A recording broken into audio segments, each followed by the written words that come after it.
Selanjutnya kepada Yoveli Aulia Rahmi dipersilakan.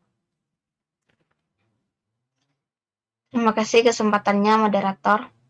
Assalamualaikum warahmatullahi wabarakatuh, Ustadz. Waalaikumsalam Semoga, warahmatullahi wabarakatuh. Barakallahu fiik. Nah, semoga Ustadz selalu dalam lindungan Allah Subhanahu wa Ta'ala. amin. Ustadz, izin bertanya. Maaf sebelumnya, Ustadz. Saya pernah belajar tentang tingkatan Islam di madrasah.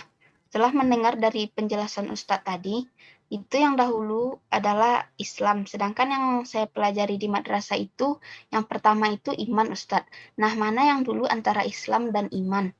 Dan Ustadz, satu lagi saya ingin bertanya, misalnya dalam satu kondisi di mana saya ingin belajar agama dan belajar umum, dan saya sering mendapati hal tersebut dalam keadaan berbarengan, Ustadz.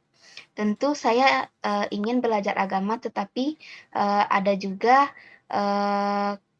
keharusan untuk belajar umum, misalnya jadwal kuliah yang berbentrokan dengan kajian online ini. Kadangkala ada juga gangguan-gangguan atau hambatan-hambatan lainnya, Ustadz, seperti ada saja orang yang membutuhkan bantuan saya, padahal di jam itu saya rasanya ingin mewajibkan diri saya untuk mengaji dan menggali ilmu agama lebih dalam lagi. Bagaimana saya menghadapi tantangan itu, Ustadz? Karena saya ingin istiqomah lah sedikit demi sedikit untuk meraih ridho Allah Subhanahu wa Ta'ala.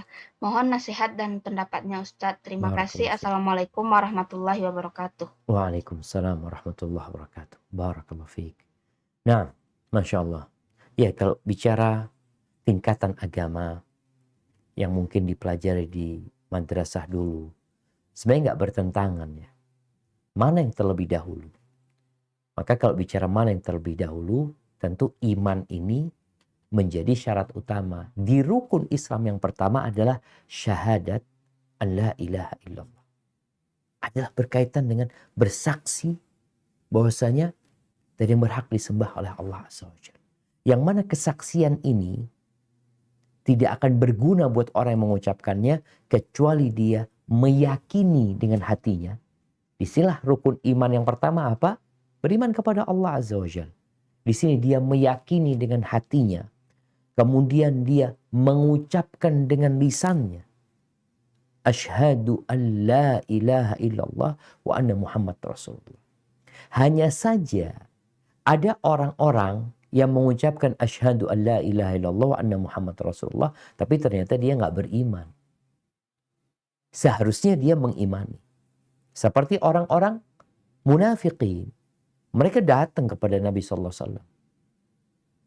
Mereka mengatakan, apa kata Allah Azza wa Jalla? Idza ja'akal munafiquna qalu nashhadu innaka la rasulullah wallahu yashhadu wallahu ya'lamu innaka la rasuluh wallahu yashhadu innal munafiqina lakadzibun.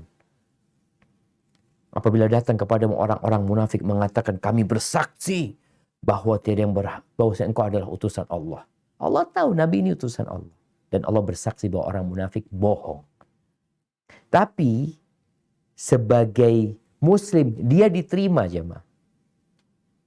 Jadi kalau ada orang mengatakan asyhadu an la ilaha illallah asyhadu anna Muhammad Rasulullah, ini tingkatan yang pertama sebenarnya. Dia masuk Islam. Yang seharusnya dengan keimanan baru akan berguna kesaksian dia. Tapi kalau dia mengatakan itu tanpa keyakinan, tanpa keimanan, hanya sekedar dikatakan di KUA karena dia hendak menikahi seorang gadis muslimah, atau dia mengatakan hal itu karena mau cari manfaat dari Islam tanpa meyakininya, maka dia secara zahir dianggap muslim. Muamalah kita dia sebagai muslim karena dia mengatakan hal itu.